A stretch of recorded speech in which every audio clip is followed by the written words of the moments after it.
Hi, everybody. We are here this week for week 8 with Dr. Ashley Staples.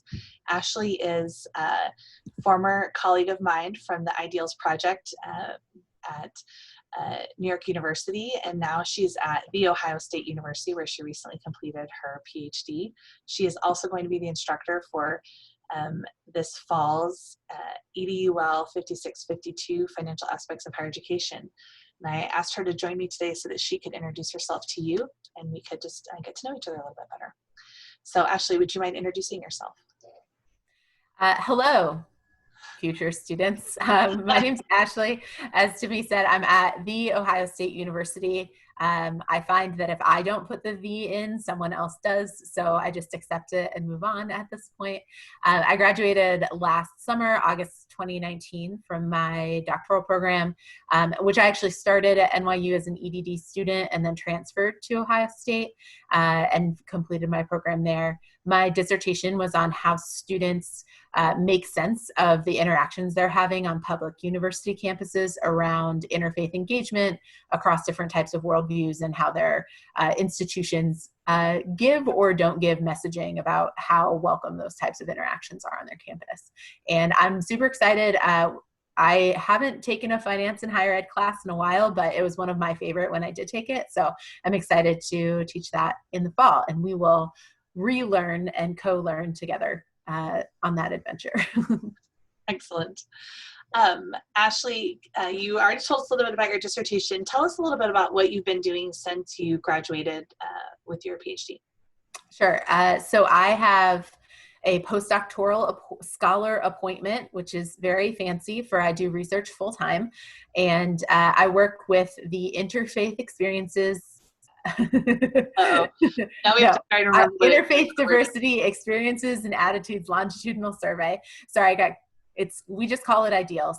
And it's essentially about the environment of college and how interfaith engagement and worldview diversity happen in college spaces and how students are gaining certain types of learning or gaining along developmental scales for certain types of learning. And as a postdoctoral scholar for that, which I was also a graduate research associate for 3 years on the same project before I started that role, it's a mixed methods longitudinal study. It's very well funded. Tiffany actually used to hold the position. She's number 1 and I'm number 6 or something like that in the postdoc world of Ideals.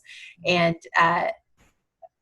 I am sort of part researcher and part administrator. So I do a lot of the research pieces hands-on, whether that's analysis, data collection, all of those pieces, but I also help keep the engine running of a large project. And so whenever you do research, the goal is to get it out there to change the world. And so there's a lot of dissemination projects. I work with a team of researchers who are doing this. And so first, second, third, fourth year doctoral students, helping them craft research questions that our data might be able to answer. And then I also get to serve in kind of a lay advisory spot with them as well. So as they navigate their program, since I just did it, I can be helpful to them in terms of like, should I freak out about this or not freak out about this? And which level should I freak out at? Excellent. I feel like I should clarify that when Ashley says I'm number 1 and she's number 6, I'm the originator of the postdoc role, and Ashley is the current and one of the final postdocs in the role. And what's interesting about this, especially as we think about this week's topic of goal setting, is that one of my skills is to be sort of a pioneer or a starter. That's something that I'm really good at. I'm really good at coming into a situation and helping to establish a program, to revamp it, to think about what a program needs in terms of getting it started. I'm good at setting initial goals and reaching those goals. But honestly, the day-to-day maintenance of a program or operation is not my bread and butter. It's not where I shine. Ashley, however, is really good at establishing and maintaining systems. She can manage a lot of plates spinning in the air and keeping track of what's happening. Ashley is a co-author with me on a current paper, and she's part of what I consider the dream team of Ideals researchers because she is very knowledgeable. She's a really effective writer, and she can also keep track of multiple things happening at the same time. So when we think about the different places that we might find ourselves across our career, Ashley is in, when we think, to me, Ashley is one of the tip top of the postdocs in ideals, even though she's number 6 in terms of the um, timing of ideals postdocs. So thinking about the work that you've done in ideals, you do have to, and in your personal life, you do have had to identify a lot of goals and think about ways to reach those goals. What are some of the strategies that you use and that you used maybe in your doctoral study to reach those goals?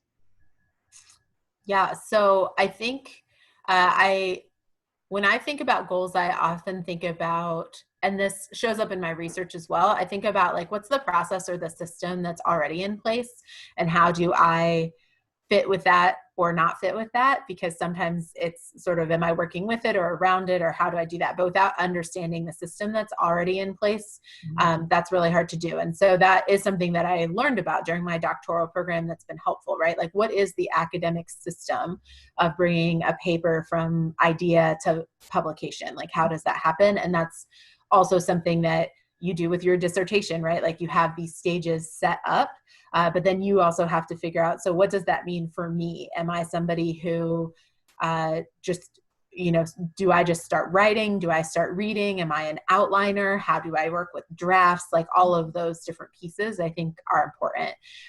So for me, I found it important to have deadlines that were semi hard for my dissertation process, where it was like, I really want to have something to someone the week of this. And so the Monday of that week was the deadline I put in my head, but the like soft was that it would be in by Friday. And that was something I like knew about myself and was able to kind of structure. And then I could work towards that in a way that made sense. I also am a big fan of, and this was like a time management strategy I learned forever ago, was like setting a timer to work on something for 15 minutes, even if I didn't want to. And that is very important, I think, in the writing process. And sometimes it was even just like, I'm going to free write for 15 minutes. If I'm still inspired at the end of that, then I can keep going. And if not, I have like 15 minutes of my thoughts on a piece of paper. And that's really important too. I think so much of that part of the process, you can get lost in thinking thoughts and looking at readings and then not actually putting any words on a page. And so I think that was like, that's the most individual endeavor that you do as a doctoral student, I think, is your dissertation.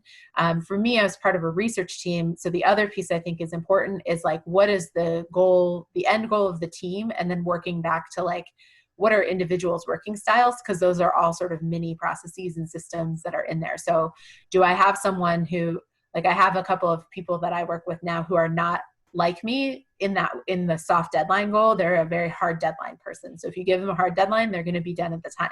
So I will often use needing to get them something to motivate me to get, you know what I mean, to kind of have a nice little back and forth, a conversation about deadlines. Mm-hmm. And I think that's helpful. I also think the real truth of goal setting is like, what is the bigger end goal? Like, what's the meaningful part of the smaller project that you're doing? So I'm not ever super excited to go through and clean data, because it's an annoying process. But the goal of cleaning data is to be able to have more researchers ask more questions, share more knowledge. And that's much more motivating than like getting the thing done on the page. Yeah, that's like the lit review too. The lit review is not an exciting process, but there is something, if you can convince yourself that, to remember that the lit review is this building block. As you're doing it, you're thinking, oh, this is informing my question, or this is informing my variables, or it's helping me think about what I'll ask my participants. You have to really stay connected to the bigger goal, or else you're just slogging through article after article. So Right. I love that idea of staying connected to the bigger goal. That's great. One of the things that you talked about was the idea of, now I lost it, I was so interested in your various teammates, thinking about your teammates, because I know some of your teammates, so I was thinking about using those teammates to set your goals. You talked about forcing yourself to write for 15 minutes. I think that's a really important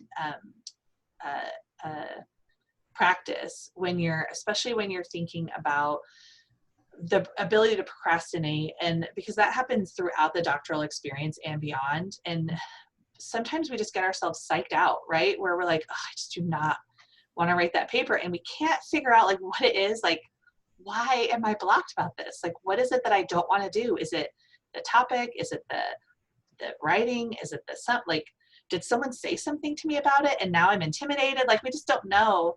And so saying, I'm just going to do it for 15 minutes feels like such a tiny amount of time. Mm-hmm. That sneeze off camera. Don't worry about that. There's that tiny amount of time. And then once you get to that 15 minutes, sometimes you have enough rolling that you are kind of like, oh, okay, now I'm kind of into it. You can kind of get going. And then if you don't, you still have that sense of accomplishment of like, I did 15 minutes. Mm-hmm. You know, I've made a little bit of progress. So I really like that word of advice. Yeah. So this is the last week for our doctoral students before they have I think it's about a 3-week break, maybe 4 weeks before they start fall semester. What advice do you have for them from your own experience as they're going to have this break and then they kind of start the program in earnest, two classes, sometimes 3 a semester for the next couple of years? Do you have any advice for how they can use this next 3 weeks to really be ready? So I think I have a couple things. One is practice whatever relaxation techniques you have to see, like, now that you've taken one class. So is it finding time to keep fiction in your life? You know, is it like, what is it?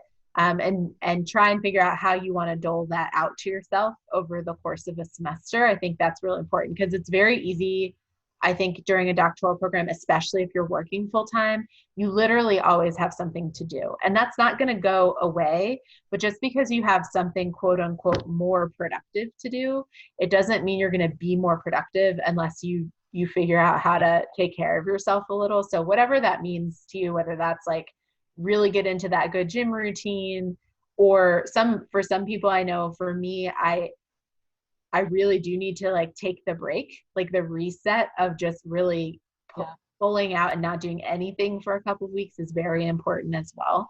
And so I think some of that is like during the pandemic, I've tried to be really good about having a Saturday where I don't actually do any work. And that's, you know, people are like, what day is it? I don't know what day it is. So I just am doing work, whatever. And I was like, if I lived like that during the pandemic, the rest of the week I would be shot. And so that has been an important aspect to me personally, and not one that I did during my graduate program, but one that I have the opportunity to do now. So I think that is important. The other thing is, I guess, just if you have taken this 8-week class and now you're starting, like even just reflecting on how you as a doctoral student want to enter, I think, into this set of coursework and programs. Like, this is all to help you figure out what you want to do at the end of the program. And so a little bit of reflection, I think, after every semester of classes is always really helpful in terms of, okay, well, who was I and who am I now? And so who am I thinking I'll be in a year? Because really that person is the one who's going to put together a research question and dig into some kind of project in some way. And so do that work. It'll stand you in good stead in the future. Awesome.